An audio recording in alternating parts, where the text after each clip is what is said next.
ನಮಸ್ತೆ ಎಲ್ಲರಿಗೂ. ಹಿಂದಿನ ವಿಡಿಯೋದಲ್ಲಿ ಪೇಜ್ ನಂಬರ್ 38 ಮತ್ತು 39ರಲ್ಲಿರುವಂತಹ 1, 2, 3 ಪ್ರಶ್ನೆಗಳನ್ನು ಸಾಲ್ವ್ ಮಾಡೋಕ್ಕೆ ಟ್ರೈ ಮಾಡಿದ್ವಿ.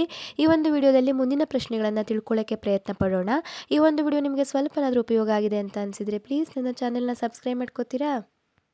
ಈಗ ಇಲ್ಲೊಂದು ಕೋನ ಕೊಟ್ಟಿದ್ದಾರೆ. ಕೋನ ಯಾವ ರೀತಿ ಉಂಟಾಗಿದೆ? ಈ ರೀತಿಯಾಗಿ ಉಂಟಾಗಿದೆ. ಇದನ್ನು ಕೋನಮಾಪಕವನ್ನು ಬಳಸಿ ಅಳತೆ ಮಾಡಬಹುದಾ? ಡಿಗ್ರಿಗಳಲ್ಲಿ ಹೆಂಗೆ ಕಂಡುಹಿಡಿಬಹುದು? ನಮಗೆ ಈ ಕೋನ ಅಲ್ಲ ಬೇಕಾಗಿರೋದು. ಇಲ್ಲಿ ಒಂದು ಏನು ವಕ್ರರೇಖೆಯಲ್ಲಿ ಕೊಟ್ಟಿದ್ದಾರೆ, ಈ ಕೋನವನ್ನು ನಾವು ಅಳತೆ ಮಾಡಬೇಕು. ಇದನ್ನು ಯಾವ ರೀತಿಯಾಗಿ ಅಳತೆ ಮಾಡ್ಬೋದು? ನಾವು ಈ ರೀತಿಯಾಗಿ ಇಟ್ಕೋಬೋದಾ? ಈ ರೀತಿಯಾಗಿ ಇಟ್ಕೋಬೋದಾ? ಯಾವ ರೀತಿ ಮಾಡ್ಬೋದು ಇದನ್ನು?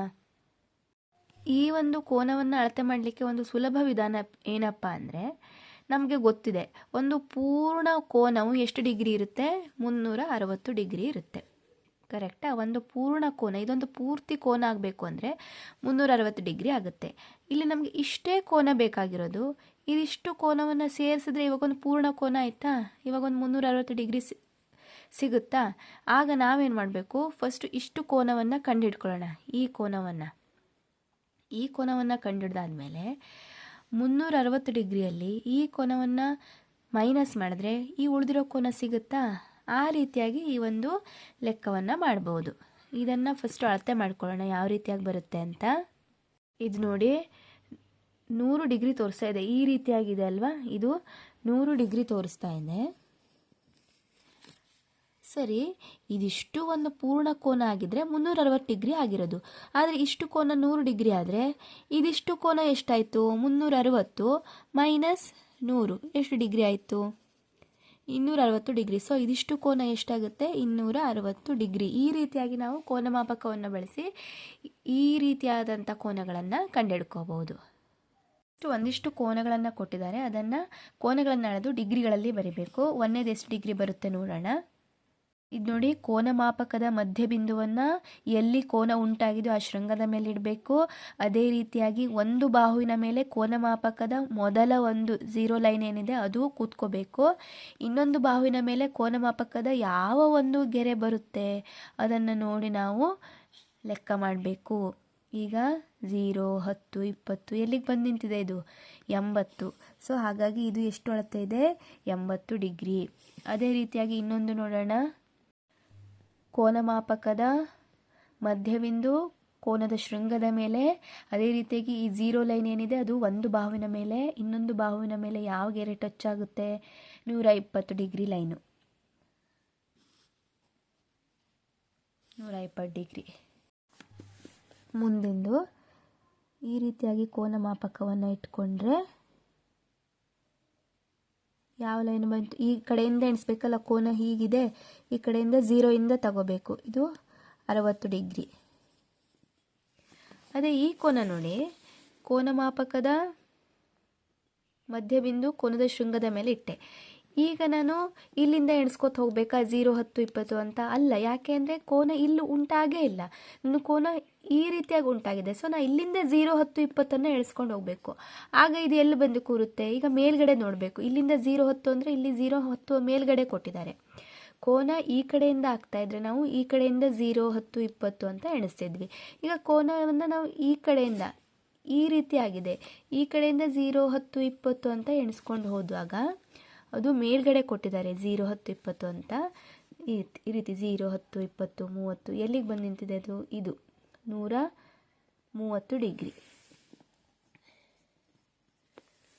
ಅದೇ ರೀತಿಯಾಗಿ ಇದು ಹೀಗೆ ಇಟ್ಕೊಂಡು ಮಾಡಿದಾಗ ಇಲ್ಲಿಂದ 0, 10 ಇಲ್ಲಿಂದ ಎಷ್ಟು ಬಂತು? 130 ಡಿಗ್ರಿ. ಅಂದರೆ ಇವೆರಡು ಡಿಫ್ರೆನ್ಸನ್ನು ನೋಡಿ.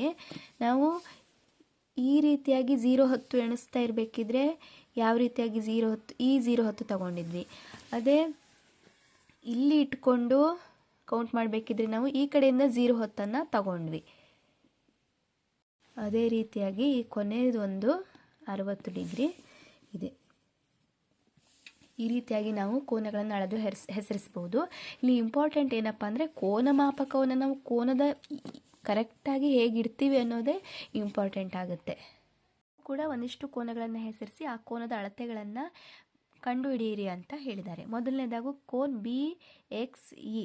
ಕೋನ್ ಬಿ ಎಕ್ಸ್ ಇ ಎಲ್ಲಿ ಬರುತ್ತೆ? ಕೋನ್ ಬಿ ಎಕ್ಸ್ ಇ ಅಂದರೆ ಈ ಕೋನ ಆಯಿತು. ಕೋನ ಬಿ ಎಕ್ಸ್ ಇ. ಸರಿ, ಇದು ಶೃಂಗದ ಮೇಲಿದೆ. ಅದೇ ರೀತಿಯಾಗಿ 0 ಲೈನು ಒಂದು ಕಿರಣದ ಮೇಲಿದೆ. ಈಗ ಈ ಕಿರಣ ಕೋನ ಮಾಪಕದ ಎಲ್ಲಿ ಬಂದಿದೆ? ನಾವು ಈಗ ಇಲ್ಲಿಂದ 0 ತಗೋಬೇಕು. ಇಲ್ಲಿಂದ 0 ತಗೊಳ್ಳೋದಿದ್ರೆ 0, 10, 20 ಎಲ್ಲಿ ಬಂತು ಇದು? 110 ಆದಮೇಲೆ 5ನೇ ಉದ್ದಗೆರೆ ಅಂದರೆ 115. ಹಾಗಾಗಿ ಕೋನ್ ಬಿ ಎಕ್ಸ್ ಎಷ್ಟು ಡಿಗ್ರಿ ಇದೆ? 115 ಡಿಗ್ರಿ. ಅದೇ ರೀತಿಯಾಗಿ cone C X E. C X E ಅಂದರೆ ಈ ಕೋನ ಸಿ ಎಕ್ಸ್ ಇ. ನಾವೀಗ ಎಕ್ಸ್ ಇ ಬಾಹು ಇದೇ ಒಂದು ಕೋನ ಮಾಪಕದ ಮೇಲಿದೆ. ಸಿ ಎಕ್ಸ್ ಬಾಹು ಕೋನ ಮಾಪಕದ ಯಾವ ಗೆರೆ ಮೇಲಿದೆ? ಇಲ್ಲಿಂದ 0, 10, 20 ಅಂತ ನೋಡಿದಾಗ 80 ಆದಮೇಲೆ ನೋಡಿ 80 ಇಲ್ಲಿ ಬಂತು. 80 ಆದಮೇಲೆ 5ನೇ ಗೆರೆ ಅಂದರೆ 81, 82, 83, 84, 85 ಡಿಗ್ರಿ ಇದೆ. ಅದೇ ರೀತಿಯಾಗಿ cone A X B. Cone A X B. ಈಗ ನಾವು ಎಲ್ಲಿಂದ ಅಳಿಬೇಕು ನೋಡಿ? ಕೋನ ಆಗಿರೋದು ಇಲ್ಲಿ. ನಾನು ಆಗ 0 ಇಲ್ಲಿಂದ ತಗೊಳಕ್ಕಾಗುತ್ತಾ? 0, 10, 20 ಇಲ್ಲ. ಕೋನ ಇಲ್ಲಿ ಈ ರೀತಿಯಾಗಿ ಉಂಟಾಗಿರೋದ್ರಿಂದ ನಾನು ಇಲ್ಲಿ 0, 10, 0, 10, 20, 30, 40, 50, 60. 60 ಆದಮೇಲೆ ಇದೊಂದು ಗೆರೆ 5ನೇ ಗೆರೆ ಇದೆ. ಸೊ ಹಾಗಾಗಿ 65 ಡಿಗ್ರಿ. ಅದೇ ರೀತಿಯಾಗಿ cone B X C. Cone B X C. ಈಗ ಇದನ್ನು ಯಾವ ರೀತಿ, ಈ ಕೋನ ಬೇಕಾಗಿರೋದು, ಇದನ್ನು ಯಾವ ರೀತಿಯಾಗಿ ಕಂಡುಹಿಡ್ಬೋದು ನೋಡಿ? ನಮಗೆ ಬೇಕಾಗಿರೋದು ಈ ಕೋನ. ಹಾಗಾಗಿ ಫಸ್ಟ್ ನಾವೇನು ಮಾಡಬೇಕು? ಕೋನ್ ಎ ಎಕ್ಸ್ ಸಿ ಎಷ್ಟಿದೆ ನೋಡಬೇಕು. ಕೋನ್ ಎ ಎಕ್ಸ್ ಸಿ ಎಷ್ಟಿದೆ? ಇದು ಎ ಎಕ್ಸ್ ಸಿ. ಈ ಒಂದು ಬಾಹು ಯಾವ ಗೆರೆ ಮೇಲಿದೆ? 95 ಡಿಗ್ರಿ. 95 ಡಿಗ್ರಿ. ಯಾಕೆಂದರೆ ಕೋನ ಈ ರೀತಿಯಾಗಿ ಉಂಟಾಗಿರೋದ್ರಿಂದ ನಾವು ಇಲ್ಲಿಂದ 0, 10 ಅಂತ ಎಣಿಸ್ಕೊಂಡು ಹೋಗಬೇಕು. ಇದು 95 ಡಿಗ್ರಿ ಇದೆ. ಸರಿ, ಕೋನ್ ಎ ಎಕ್ಸ್ ಬಿ ಎಷ್ಟಿದೆ? ಕೋನ್ ಎ ಎಕ್ಸ್ ಬಿ 65 ಡಿಗ್ರಿ ಇದೆ. ಕೋನ್ ಎ ಎಕ್ಸ್ ಬಿ 65 ಡಿಗ್ರಿ ಇದೆ. ಈಗ ನೋಡಿ, ಈ ಒಂದು ದೊಡ್ಡ ಕೋನದಿಂದ ಇಷ್ಟು ಕೋನವನ್ನು ತೆಗಿರಿ. ನಮಗೆ ಆವಾಗ ಈ ಕೋನನೇ ಅಲ್ವಾ ಉಳಿದಿರೋದು? ಕೋನ್ ಯಾವುದು? ಬಿ ಎಕ್ಸ್ ಸಿ ಉಳಿತು. ಅಂದರೆ ಕೋನ್ ಎ ಎಕ್ಸ್ ಸಿ ಅಳತೆಯಿಂದ ಕೋನ್ ಎ ಎಕ್ಸ್ ಬಿ ಅಳತೆಯನ್ನು ಮೈನಸ್ ಮಾಡಿದ್ರೆ ನಮಗೆ ಈ ಒಂದು ಕೋನ್ ಬಿ ಎಕ್ಸ್ ಸಿ ಸಿಗುತ್ತೆ. ಹಾಗಾಗಿ ಕೋನ್ ಬಿ ಎಕ್ಸ್ ಸಿ ಅಂದರೆ ಇದು ಮೈನಸ್ ಇದು 30 ಡಿಗ್ರಿ ಸಿಕ್ತು. ಇಲ್ಲೂ ಕೂಡ ವಿವಿಧ ಕೋನಗಳನ್ನು ಅಳಿಲಿಕ್ಕೆ ಕೊಟ್ಟಿದ್ದಾರೆ. ಮೊದಲನೇದಾಗಿ ಕೋನ್ P Q R. P Q R ಅಂದರೆ ಪಿ ಕ್ಯೂ ಆರ್. ಇದನ್ನು ಕೋನ ಮಾಪಕ ಇಟ್ಟು ನೋಡ್ಬೋದಾ? ಈ ರೀತಿಯಾಗಿ ಬೇಕಾಗಿರೋದು ಈ ಕೋನ. ಹಾಗಾಗಿ ನಾನು ಕೋನ ಮಾಪಕವನ್ನು ಯಾವ ರೀತಿ ಇಟ್ಕೋಬೇಕು? ಇದರ ಒಂದು ಬಾಹು 0 ಡಿಗ್ರಿ ಲೈನ್ ಮೇಲೆ, ಇನ್ನೊಂದು ಬಾಹು ನೋಡಿ ಎಲ್ಲಿ ಹೋಗಿದೆ? ಇಲ್ಲಿ. ಇದು ಎಷ್ಟು ಡಿಗ್ರಿ? ನಾವು 0, 10 ಅಂದರೆ ಇಲ್ಲಿಂದ 0, 10, 20 ಎಷ್ಟು ಡಿಗ್ರಿ ಆಯಿತು? 40 ಆದಮೇಲೆ 5. ಸೊ ಪಿ ಕ್ಯೂ ಆರ್ ಎಷ್ಟು ಡಿಗ್ರಿ? 45 ಡಿಗ್ರಿ. ಅದೇ ರೀತಿ ಪಿ ಕ್ಯೂ ಎಸ್. ಈಗ ಕೋನಮಾಪಕದ ಮಧ್ಯಬಿಂದು ಇದೇ ಶೃಂಗದ ಮೇಲೆ. ಆದರೆ ಈ 0 ಲೈನ್ ಎಲ್ಲೋಗಬೇಕು? ಈ ರೀತಿಯಾಗಿ ಕೂತ್ಕೋಬೇಕು. ಎಲ್ಲಿ ಬಂತು ನಮಗೆ? 100. ಇಲ್ಲಿಂದ ಕೌಂಟ್ ಮಾಡಬೇಕಲ್ವಾ?